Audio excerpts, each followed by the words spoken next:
Zion Williamson and Jordan Poole looked good again, but a couple of recurring problems emerged as the Pelicans lost their final preseason game. Let's look at the good and the bad in today's episode of Locked On Pelicans. Let's go.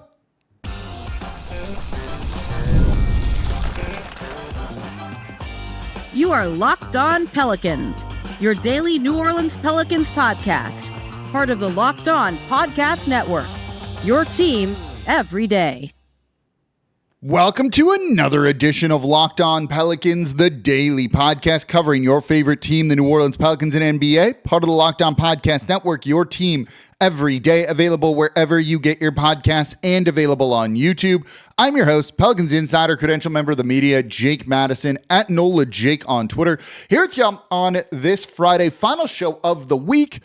And final game of preseason for your New Orleans Pelicans, falling to the Orlando Magic 132-125. There's a lot of good in this game. Zion Williamson, Jeremiah Fears continued to look good and look ready for the NBA season. There was some concerning stuff too. Transition defense, the backup center spot right now, and some, I don't even know, like Jordan Hawkins here. We're going to cover it all in today's episode of Locked On Pelicans. Today's episode of Locked On Pelicans is brought to you by FanDuel. Right now, new customers can bet just $5, and if your bet wins, you're going to get $300 in bonus bets to use across the app. Head to FanDuel.com to get started. And of course, thank you for making Locked On Pelicans your first listen today and every day. We are here Monday through Friday, the #1 Pelicans podcast, covered everything you want to know about this Pelicans team. So please subscribe wherever you get your podcast and join over 11,000 Pelicans fans on YouTube as well, and become an everydayer. That means you listen Monday through Friday to the Locked On Pelicans podcast. And don't forget, you can also catch Locked On Pelicans on the Gulf Coast Sports and Entertainment Network. So let's dive into this. Pelicans losing their final preseason game, 132-125 to the Orlando Magic. I don't care about the final score. The Pelicans pulled their starters in the fourth quarter early on, while the Orlando Magic didn't, putting them back in. So there's not much to read into, like wins and losses. Pelicans won their 2 games in Australia, lost their 2 NBA games, but the NBA games were close. And that is actually an encouraging thing, especially given that you had Orlando Magic starters beating up on Pelicans bench guys who kept it close enough. That's actually a very encouraging thing. The Magic wanted to get their guys run in this one. You could really clearly see it. The Pelicans wanted to keep their guys on more of a slight minutes restriction comparatively to that. It was about a 5-minute difference. Yeah, that's going to kind of mean a lot is going to change in this game. What didn't change was Zion Williamson just continuing to look good. And in this game, he looked really, really, really good. 18 points on 9 of 11 shooting. That's 82% from the field. He didn't get to the free throw line once, which, cool, we're in mid-season form with the refs not giving him fouls. 5 rebounds, 4 defensive rebounds. That's great. 6 assists, 1 steal, and 4 turnovers. The turnovers don't bother me there when you have the usage rate that he did. Basically, he did everything in this one. He scored. That's about as efficient as it gets. And after a slow start and the Pelicans needing him to take over, he delivered on that. We've seen moments where he just seems out of sorts, out of the game, and doesn't kind of assert himself. He did when he came back in for his second stint in this game, ending the first quarter very, very strong. 9 of 11 against a Orlando Magic team that, one, was playing to win, has a ton of size and length with Wendell Carter Jr., Paolo Banchero, and Franz Wagner down low, along with Jonathan Isaac and some others. They are a big team, and it didn't matter to Zion Williamson at all. He looked good. Then you saw the playmaking from him. The 6 assists, including an awesome alley-oop to Trey for the windmill dunk, getting out in transition and running and doing what you expect Zion Williamson to do, what you want to see Zion Williamson do. This is the version of Zion Williamson that's making the league kind of take note and be like, oh boy, this guy actually is a very special player and someone that can really turn heads and change the course of this Pelicans franchise. So I'm happy that we got to see the best version of him in every single preseason game. Last year, he played 1 preseason game, and from what I've been told, that was like his decision. He didn't want to. He just didn't want to play in the other one, so he didn't. This year, he played in all of them, right? If he has the power to be like, I'm not playing, he didn't exercise that this year, which is good. You want to see him using these reps, making the most of it to be in the best shape possible, the best form possible. He has answered basically every question that he could have answered in preseason. And there were a lot of questions going into preseason, into training camp around Zion Williamson. Even with the layoff from Australia to that game in Birmingham, we've seen his body look very, very different over the matter of a couple of days. He looked like the same Zion Williamson. That's an encouraging thing. He's played well. He was active on defense in this one too, running around. The defense as a whole, we'll get to that in the next segment, was terrible. But Zion was trying to make some plays, trying to get out in transition. You saw him double teaming at one point, off of just an instinctual play that led to a 24-second violation for the Orlando Magic because they couldn't get the shot attempt off. That's the type of Zion Williamson you want to see. And again, him being engaged defensively, trying on defense, is the number one indicator that he is bought in. He has answered every question that he can answer. There are still some questions out there with Zion Williamson. Will this last the whole season? Will he not get hurt? Those sorts of things you can't answer right now. But I think of every preseason question we had when it came to Zion Williamson, he has answered. So kind of has Jeremiah Fears, I think. He looked good in this one too. He's a rookie. We're grading him on a curve. But 16 points on 12 shot attempts. He was 5 of 12, so the shot wasn't fully falling, but he was getting to the line.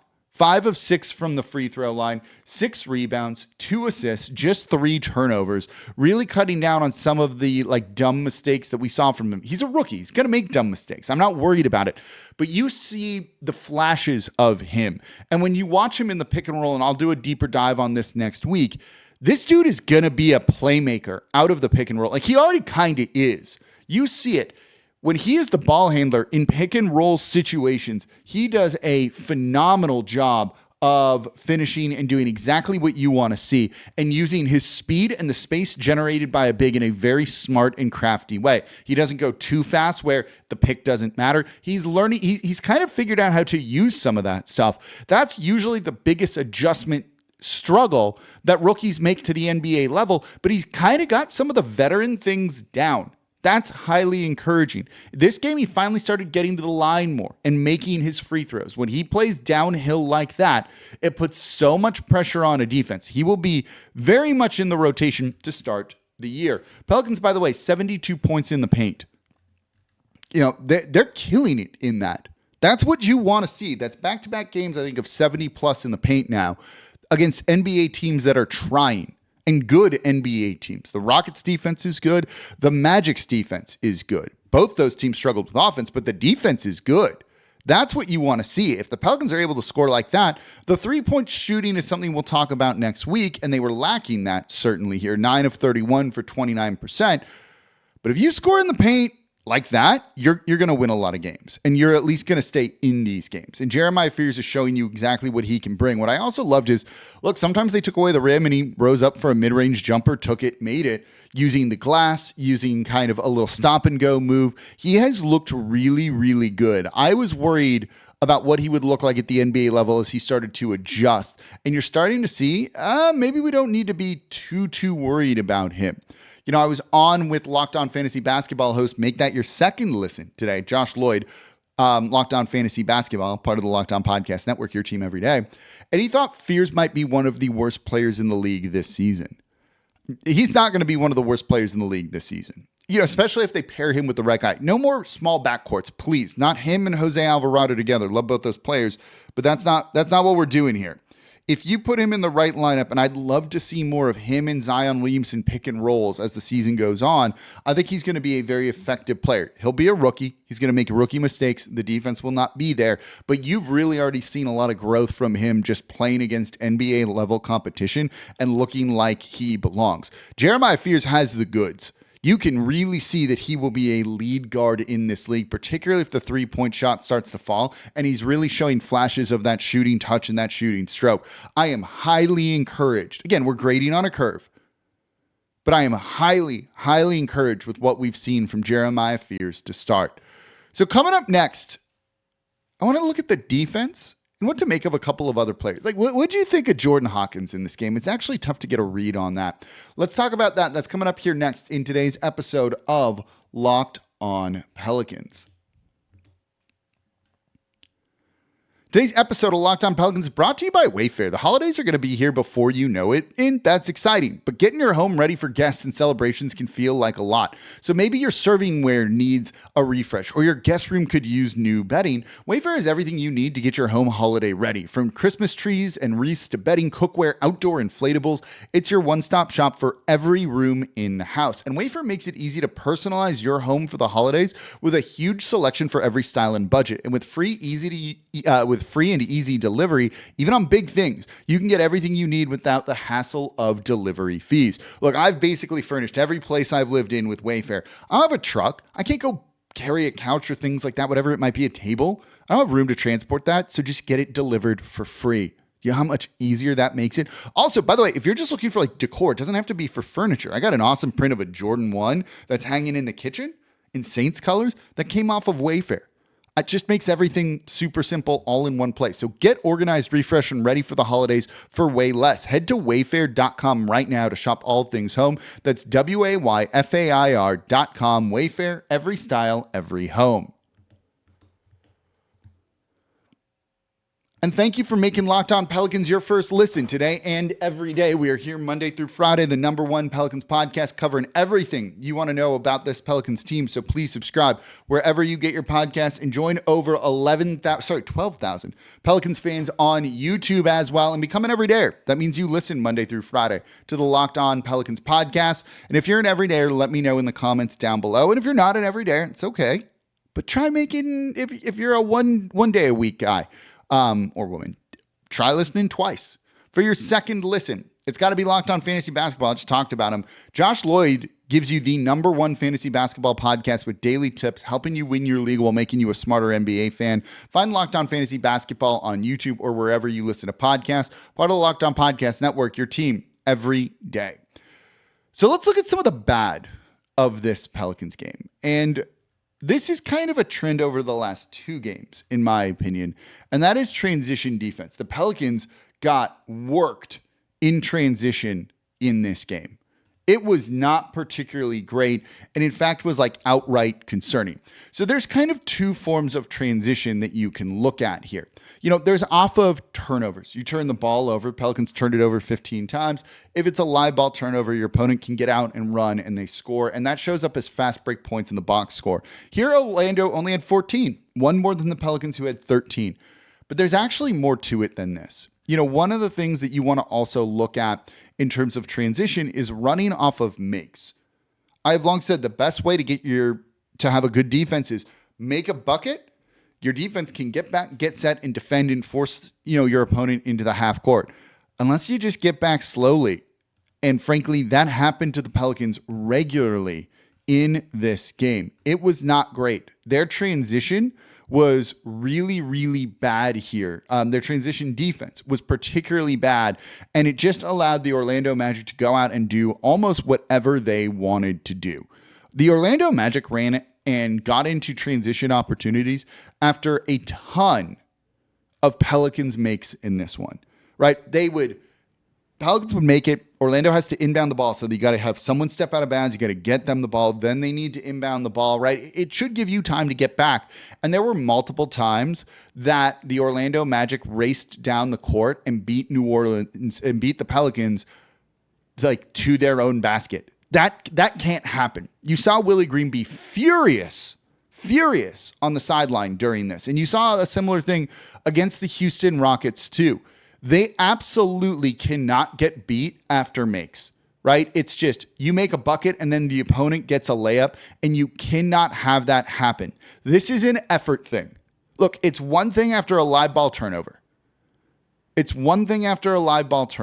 But after a make, your own make, you need to play good defense. It's that simple. Transition, when you look at points per possession,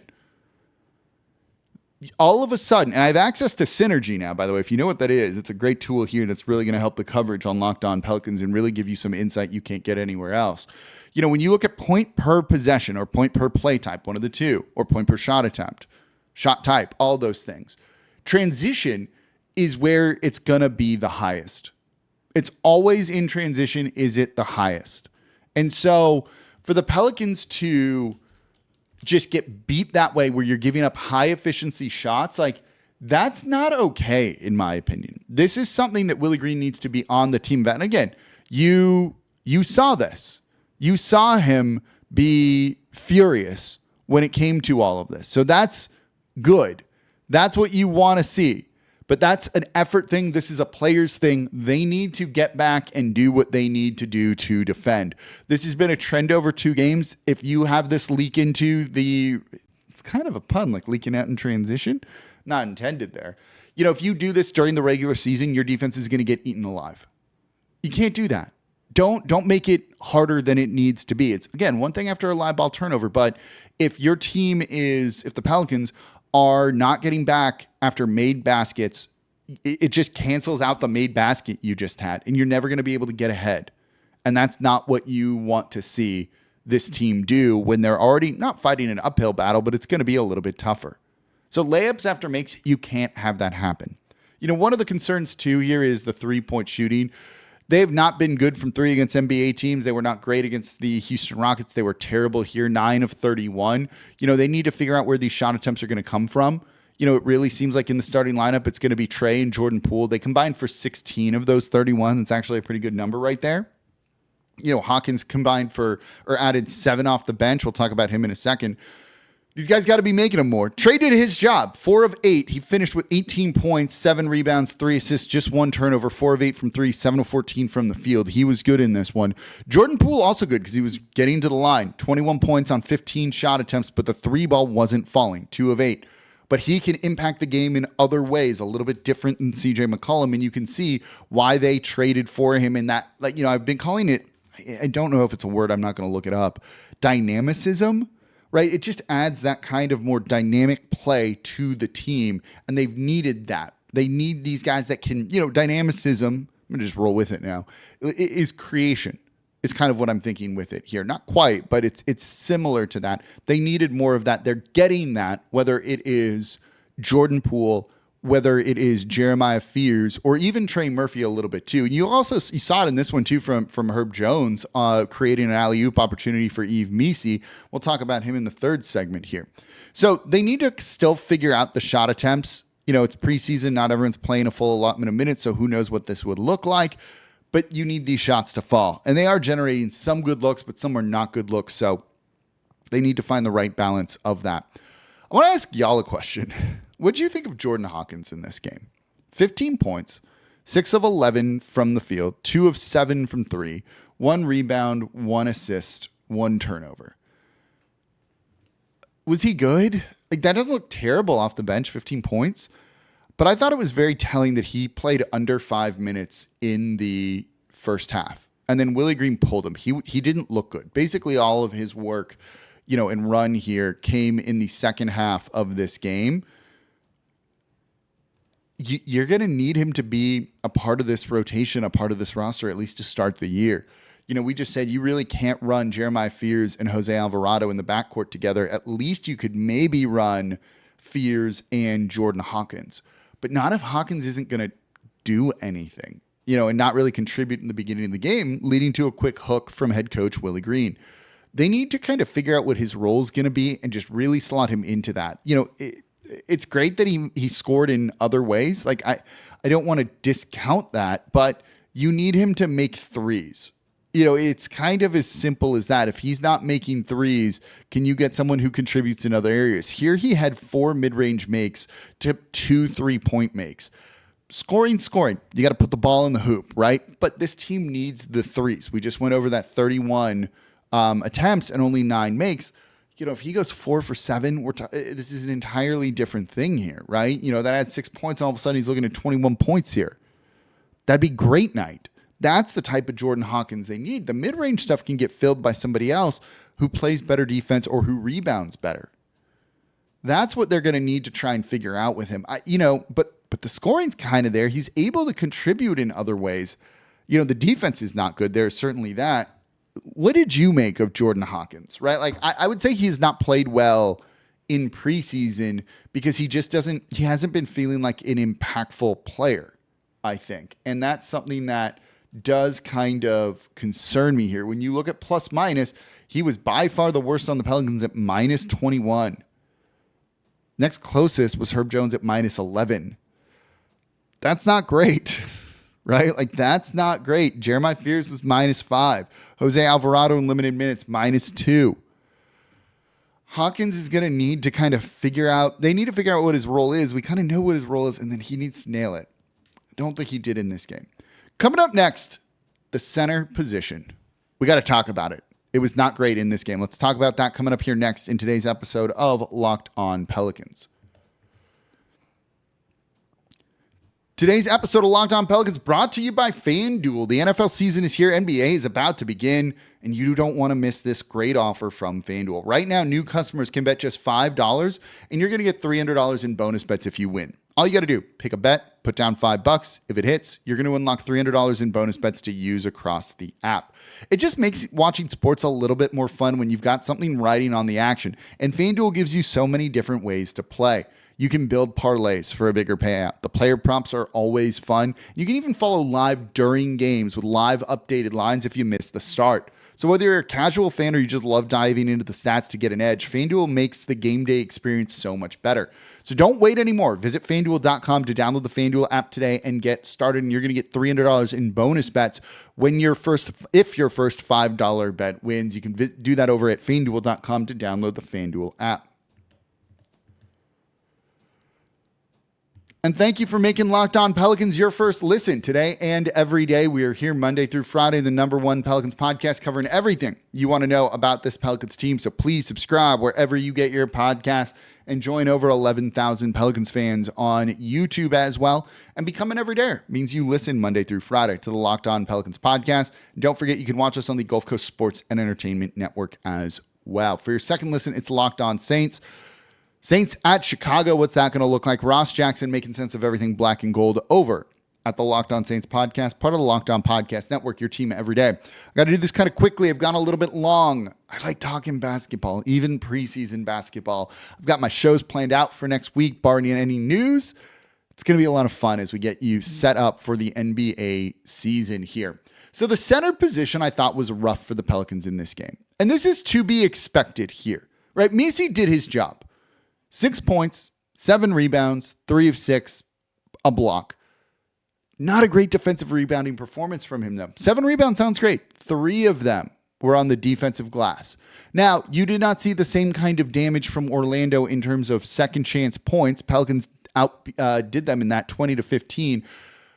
But your defense desperately needs you to secure stops. And this isn't a Messi thing. This is a team thing as a whole. They need to crash the glass a little bit more as a team and team rebound. They're not quite doing that because they want to play fast and get out in transition and run, and it's leading to some offensive rebounding opportunities. But they did a good enough job, I thought, in this game. So there's something to be said for that here. Their defensive rebounding percent, not great actually, 68.3. So no, not particularly strong here, even if Orlando's was worse. They need to figure this out, right? Because there's nothing behind Messi right now. With Carlo Makovic out, and we don't know the extent of his injury, Looney out for 2 to 3 weeks, there's no real depth there. You know, they went with Hunter Dickinson in this game to be the big man, but he's an undrafted rookie. Don't expect much from him. His defensive rebounding rate was 15.8. That's real bad. Real bad. Messi's was 15. That's not good either. They might need to sign somebody, right? Like, this would look very different if Derek Queen was there. He's actually a very good defensive rebounder, and so the backup big minutes wouldn't be filled by an undrafted guy. And it's not like a shot at Dickinson. It's just how it's going to go with these type of players, right? He would have been drafted. You know, it wouldn't be on a two-way or something if he was more capable of this. I don't think they can afford to release him. You just need a body there to play center. That's big. That's important. You know, they do have an open roster spot. There's someone like Tristan Thompson or DeAndre Jordan available. But man, they're washed. Like, those guys are washed. I hope that Carlo Makovic will be ready for the start of the season. It does sound like, from people I've talked to with the team, that Derek Queen is really close to being back and playing for this squad. That's important. These minutes would have looked very, very different than Hunter Dickinson just not giving you much. And he ended up having a nice game, 12 points on 6 of 9 shooting, but just 3 defensive boards, 2 offensive boards for 5 total. Like, you need more than that from your center spot if someone's playing 23 plus minutes per game. So they do need to kind of figure that out here, I think. And maybe it does mean signing one of the washed guys just for a couple of games or two. If you can get them on an unguaranteed deal and then waive them a little bit later, it would depend on how you structure that, because I don't think you want to use up your final roster spot like that, and then kind of lose some of the flexibility that they may need. So hopefully it's just Derek Queen comes back real soon and they can play him. It doesn't need to be a ton of minutes. Misi can play 30 minutes or so per game. So you're looking there at about 18 minutes or so from the center spot, and you need to kind of figure that out. If Makovich is there, he can play 10 plus. You could give those other spot minutes to somebody else.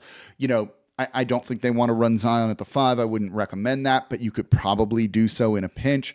But that's, I think, what you would be looking at doing. This is clearly the weakest spot on the team. I'm high on Misi and what he can do, particularly offensively, but they need the rebounding. It's just really that simple. They have not looked good rebounding in preseason, and coming off a year where you really struggled with rebounding, I think that's the type of thing where you really need to shore this up in some capacity. What that is, I don't entirely know. There's some guys available.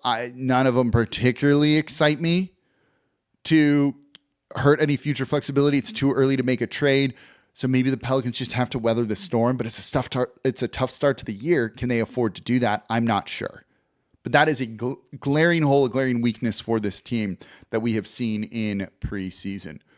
What do you think of this game? I thought they were close. I think the Pelicans have looked good overall in preseason. Let me know what you think in the comments down below. And that's going to do it for this episode of Locked On Pelicans. As always, I'm your host, Jake Madison, at NOLA Jake on Twitter. This is the Locked On Pelicans podcast, part of the Locked On Podcast Network, your team every day. Appreciate y'all listening. Be back with y'all on Monday or maybe over the weekend. I'm feeling good. I want to talk a lot. Maybe we'll talk over the weekend too. So I'll see y'all next time.